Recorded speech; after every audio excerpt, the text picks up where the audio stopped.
Bismillahirrahmanirrahim. Assalamualaikum warahmatullahi wabarakatuh. Alhamdulillah wassalatu wassalamu ala Rasulillah wa ba'du.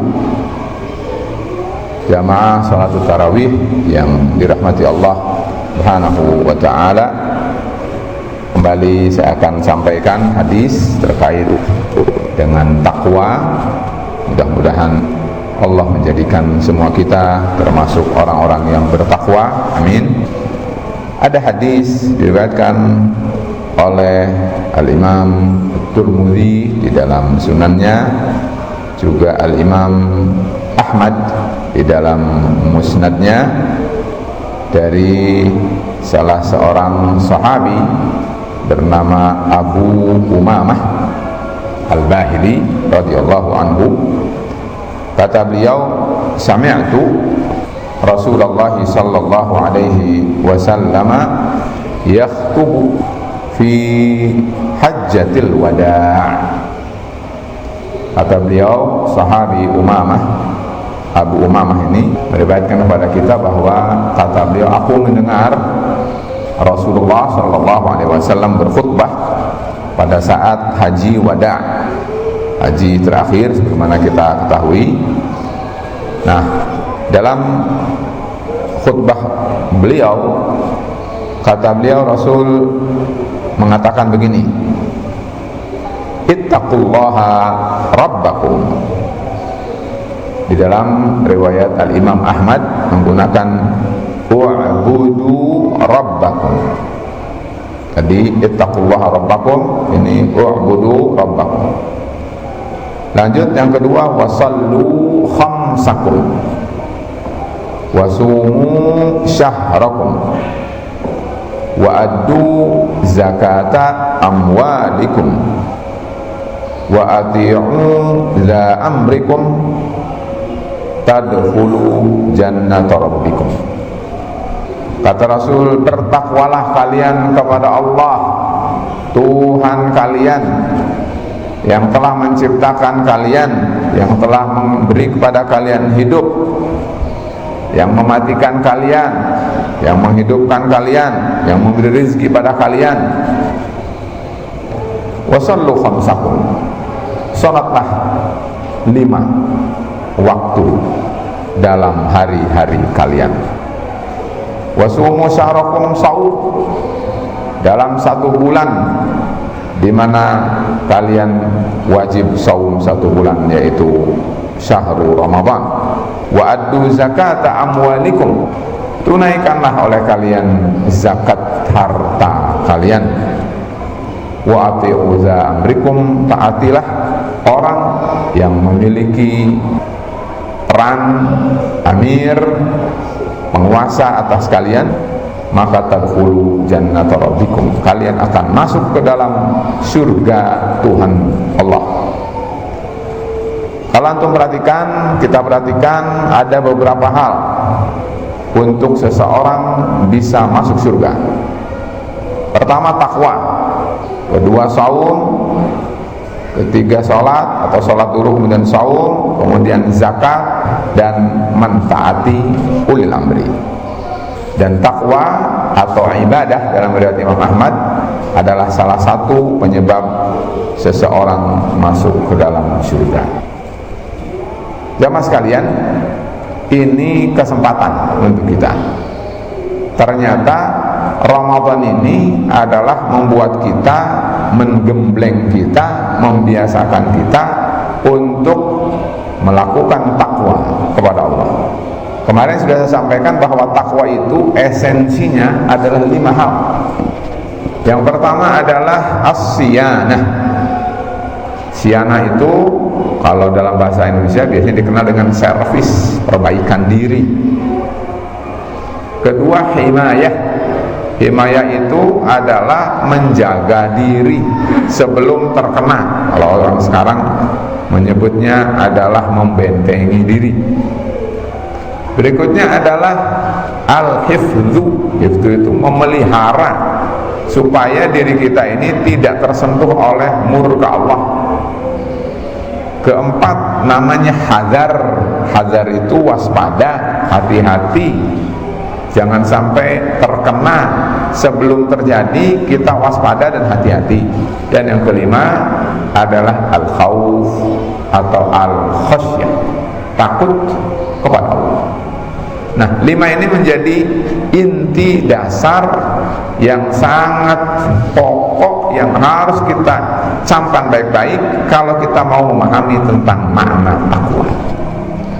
Karena itu, para jemaah sekalian, kalau kita kaitkan dengan hadis ini, siapa yang bisa melakukan itu, maka Rasul mengatakan kalian akan masuk ke dalam surga Allah. Para jemaah sekalian, untuk melakukan 5 perkara itu kita digembleng di bulan Ramadan ini dengan mengendalikan diri, dengan mengendalikan kemauan, dengan mengendalikan syahwat, dengan membiasakan beribadah pada Allah, dengan taat, dengan meninggalkan larangan Allah. Semua ini adalah dibiasakan, dipaksa, dibiasakan, sehingga kita insya Allah Ta'ala harusnya terngiang-ngiang mana yang boleh, yang harus kita kerjakan, mana yang tidak boleh, lalu kita tinggalkan. Dan itu adalah esensi daripada takwa. Jadi, hewan sekalian, hadis ini mudah-mudahan memberikan kepada kita peluang, memberikan kepada kita busra, berita gembira, bahwa siapa di antara kita yang bisa melakukan takwa, dan itu adalah lebih spesifik daripada ibadah. Kalau ibadah itu memang misi hidup manusia.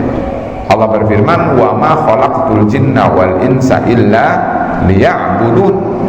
Tidaklah aku ciptakan manusia dan jin kecuali agar mereka beribadah kepada Allah Subhanahu wa ta'ala. Beribadah kepada Allah itu esensinya tidak kurang dari 4. Yang pertama adalah ada sikap khudu'un. Khudu' artinya tunduk. Tunduk kepada Allah, jangan menentang Allah, jangan membangkang kepada Allah. Itu namanya khudu'un. Yang kedua, ada yang disebut dengan al-inqiyad. Al-inqiyad itu patuh. Patuh itu harus manut, harus mengerjakan apa saja yang diperintah, yang diinstruksikan oleh Allah. Kalau diperintah dikerjakan, kalau dilarang ya jangan melakukan. Itu namanya inqiyad, patuh, siap saja yang ada.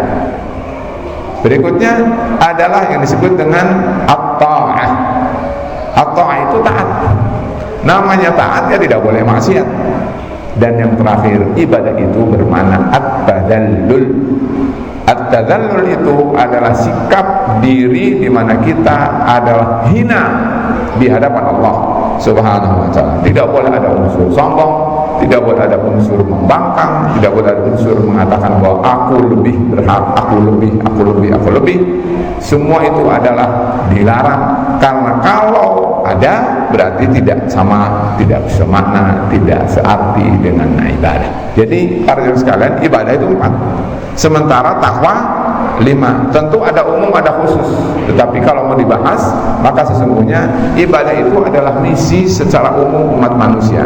Kalau manusia itu bisa melakukan itu plus, maka mereka adalah orang yang bertakwa. Karena itu bisa disebut visi manusia itu adalah takwa, misi manusia adalah ibadah.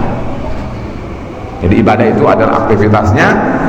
Nah, target daripada dia melakukan ibadah semua itu adalah harus tercapai yang disebut dengan sikap takwa kepada Allah. Jadi, para sekalian, mudah-mudahan Allah atau Rasul sebutkan dari mulai takwa. Lalu setelah takwa yang umum itu masuk ke detail. Ada sholat, ada saum, ada zakat, ada terkait dengan taat ulil amri. Dan ini adalah tentu punya stressing masing-masing. Kalau sholat berarti hablum minallah.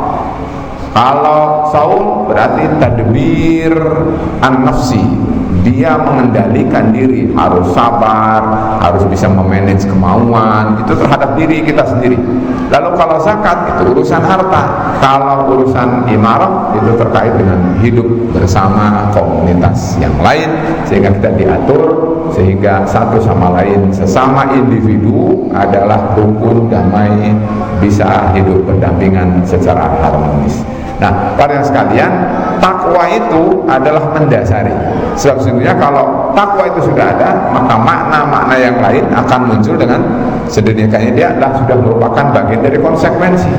Allah memerintahkan sholat, berarti konsekuensinya harus mengerjakan, karena itu adalah makna takwa. Begitu juga dengan zakat, begitu juga dengan sholat. Jadi para jamaah sekalian, itu adalah cukup satu hadis. Mudah-mudahan kita senantiasa ingat bahwa bertakwa kepada Allah sebenarnya adalah visi daripada hidup kita di dunia. Kalau visi di akhirat kan lagi, ya visi di akhirat adalah kita terhindar dari api neraka dan dimasukkan oleh Allah ke dalam surga.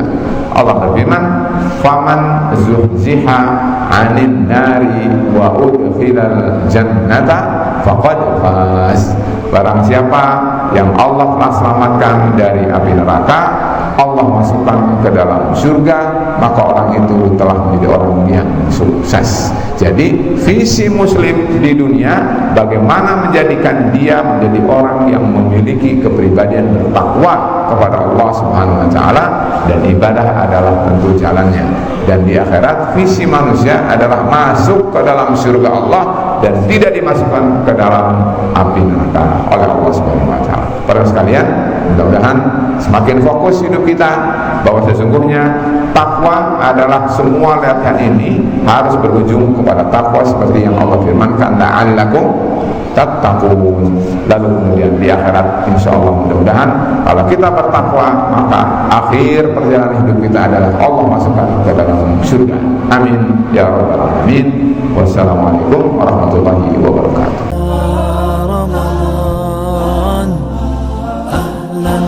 Ramadan